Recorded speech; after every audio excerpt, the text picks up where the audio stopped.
Hari ini tidak terasa 13 tahun 5 bulan banyak orang memberi saya gelar atau nama pendeta tanpa air mata. Kita sepertinya di batas akhir kekuatan kita. Saya berkata, Tuhan, saya sudah berobat keliling ke beberapa negara. Tapi mereka semua angkat tangan dengan kondisi mata saya. Saya tidak punya air mata. Bapak Ibu enak punya masalah bisa curhat sama Bu Gembala, sama temen sambil nangis. Habis nangis kan hatinya lega toh. Saya tidak bisa nangis Bapak Ibu. Sampai hari ini kalau saya paksa nangis, kelopak mata saya kiri kanan atas dan bawah seperti diperes, tidak keluar airnya, nyeri. Daripada saya rasa nyeri, lebih baik saya nggak usah nangis Bapak Ibu. Itu secara ilmu kejiwaan, tingkat depresi saya jauh lebih tinggi dari Bapak Ibu. Tingkat stres saya, tingkat emosi saya harusnya lebih tinggi dari orang-orang yang bisa menangis. Tapi puji Tuhan kalau ada orang yang bisa membuat saya kuat menghadapi semua ini, menghadapi semua pergumulan hidup saya. Itu tangan Tuhan yang menopang hidup saya. Itu tangan Tuhan yang memampukan hidup saya untuk saya hadapi semua dengan tegar. Masalah dan pergumulan hidup ataupun pelayanan saya hadapi semua dengan hati. Kalau cuma sekedar tidak punya air mata, is okay lah, no problem Bapak Ibu. Tapi dampak tidak punya air mata itu ternyata sebuah kebutuhan yang sangat utama. Saya harus pakai ini setiap 15 menit sekali Bapak Ibu. Ini yang botol besar, yang ini yang botol kecil. Yang kecil ini 15 ml hanya untuk 1 hari. Ini harganya 13 US dollar dan harus saya beli dari Amerika, tidak ada di Indonesia. Yang besar ini 30 ml hanya untuk 3 hari. Kalau saya pakai baca, main komputer, nggak sampai 3 hari udah habis Bapak Ibu. Karena saya membaca atau main komputer jaraknya tidak lebih dari 10 cm. Dekat sekali Bapak Ibu. Dan saya bilang sama Tuhan, Tuhan, aku tidak mau menyerah dengan keadaanku ini. Walaupun aku punya potensi besar untuk mengeluh sama Tuhan, kau curang sama saya. Kau suruh saya melayani di Bontang, saya taat Tuhan. Saya bawa istri dan 2 anak saya pindah di Bontang, dari tempat yang nyaman di Samarinda. Merintis jemaat di Bontang cuma 13 orang waktu itu. Saya rintis dengan penuh perjuangan sampai hari ini Bapak Ibu. Saya berkorban nabur buat Bontang. Bahkan sekarang pun saya dipercaya Tuhan untuk membangun rumah Tuhan di Bontang. Biayanya 4,5 miliar. Saya nggak suruh jemaat saya janji iman. Yang mau nabur, nggak mau ya sudah, saya bilang. Saya nggak jalankan proposal ke perusahaan-perusahaan. Tidak ada sehelai pun. Saya jalani dengan dengkul saya duduk di kaki Tuhan. Ini proyekmu Tuhan dengan saya jalani. Saya lakukan semua dengan penuh sport jantung Bapak Ibu pelayanan saya. Saya kalau tidak pakai ini, saya persis kayak orang buta Bapak Ibu. Karena kalau saya sudah mulai rasa kering, bola mata saya lengket, nggak bisa gerak. Kalau saya paksa gerak, itu bisa melukai kornea mata saya. Belum lagi kalau istri saya berkata, kok bulu matamu udah panjang kok. Waduh, trauma terbayang Bapak Ibu. Itu berarti saya harus pergi ke dokter mata untuk apa? Cabut bulu mata yang panjang-panjang. Saudara pikir enak cabut bulu mata? Kalau pas dokternya, saudara ya, apalagi dokternya juga pakai kacamata. Aduh, spot jantung saya, saudara. Pinsetnya itu, kalau kena 1 helai dicabut, is okay lah Bapak Ibu. Masih bisa tahan sakitnya. Tapi kadang-kadang pinsetnya kena 2 helai dicabut bareng. Itu sakitnya sampai ke ubun-ubun Bapak Ibu. Tidak percaya sini saya coba. Sakit loh saudara, sungguhan. Sakit bener. Dan waktu dengar bulu mata udah mulai panjang, aduh Tuhan, saya udah mulai terbayang traumanya. Kalau nggak dicabut bisa nusuk kornea. Kornea saya bisa mengalami luka. Karena dampak saya tidak punya air mata ini adalah saya tidak dapat melihat dengan jelas lebih dari 1 meter. Jujur di tempat ini saya nggak bisa lihat saudara.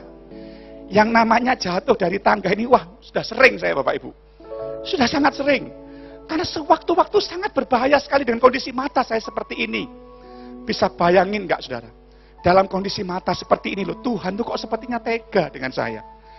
Dia suruh saya melayani bukan untuk Kalimantan Timur saja loh saudara. Tuhan bawa saya ke pulau-pulau, desa-desa, kota-kota, bahkan separuh bumi saya sudah keliling dengan mata seperti ini. Sebagian besar saya pergi sendiri. Saya diundang ke Boyolali, saya turun dari kereta api di Semarang. Saya pikir ada tangganya, ternyata tangganya belum dipasang. Saya jatuh dari kereta api Bapak Ibu, gara-gara mata. Saya mau besuk, mau mengunjungi tokonya jemaat saya yang punya rumah di Bontang. Saya mau nyebrang jalan Bapak Ibu. Di depan dia Bapak Ibu. Jemaat saya lihat gembalanya ditabrak sepeda motor. Nyebrang jalan kaki, saya sudah tengok kiri kanan tidak ada benda bergerak. Ternyata ada motor dari sisi kanan ngebut Bapak Ibu. Saya ditabrak sampai terpental 5 meter. Kaki saya 2 tidak bisa gerak, rusuk saya sakitnya minta ampun. Saya mau bilang sama saudara ya, hari ini saya punya alasan kuat untuk tidak mau ada di tempat ini. Karena resikonya terlalu besar buat orang yang punya mata seperti ini. Nabrak kaca itu sering saya Bapak Ibu. Salah panggil orang itu makanan pokok saya.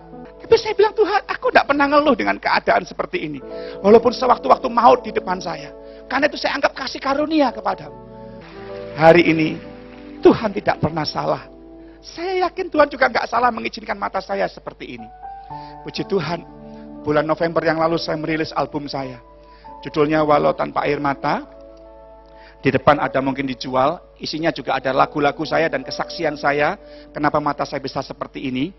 Saya rindu supaya saudara yang hari-hari ini merasa bebanmu berat, dengar baik-baik. Ternyata di luar sana masih ada orang yang bebannya lebih berat dari saudara. Dan mereka bisa bersyukur tuh. Mereka bisa menyembah Tuhan dengan keadaannya. Mereka tetap bisa bilang Tuhan itu baik. Dan salah satu dari mereka mungkin Samuel Irwan. Saya rindu lewat pujian ini Anda dikuatkan. Saya tidak pernah menyerah dengan keadaan saya. Karena saya tahu Dia beserta dengan saya.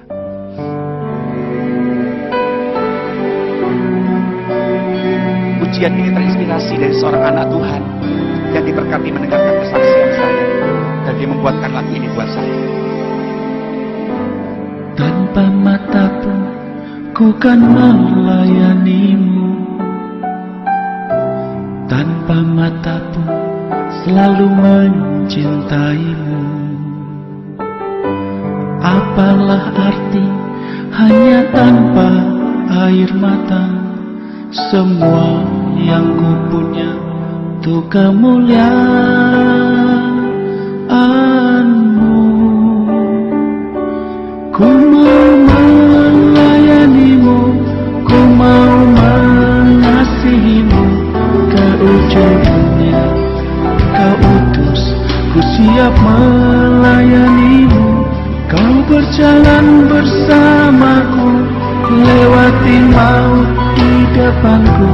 Tetap ku setia sampai akhir hidupku.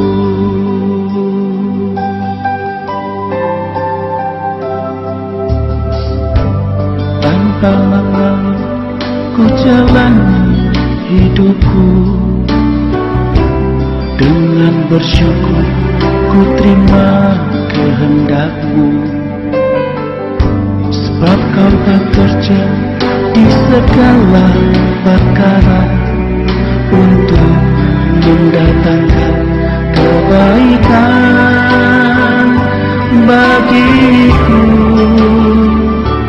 Ku mau melayanimu, ku mau mengasihimu ke ujung dunia. Kau utus, ku siap melayanimu. Kau berjalan bersamaku, lewati maut di depanku. Tetap ku setia sampai akhir hidupku. Ku mau melayanimu, ku mau mengasihimu ke ujung dunia. Kau utus, ku siap melayanimu. Kau berjalan bersamaku, lewati maut di depanku. Tetap ku setia sampai akhir hidupku. Sebab hanya Tuhan Allah yang kulayani. Apapun juga keadaanku, kan tetap ku iring Yesus di seumur hidupku. Haleluya. Ku mau melayanimu, ku mau mengasihimu ke ujung dunia. Kau utus, ku siap melayanimu. Kau berjalan bersamaku, lewati maut di depanku.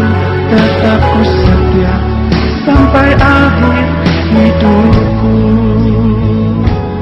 Tetap ku setia sampai akhir hidupku. Tetap ku setia sampai akhir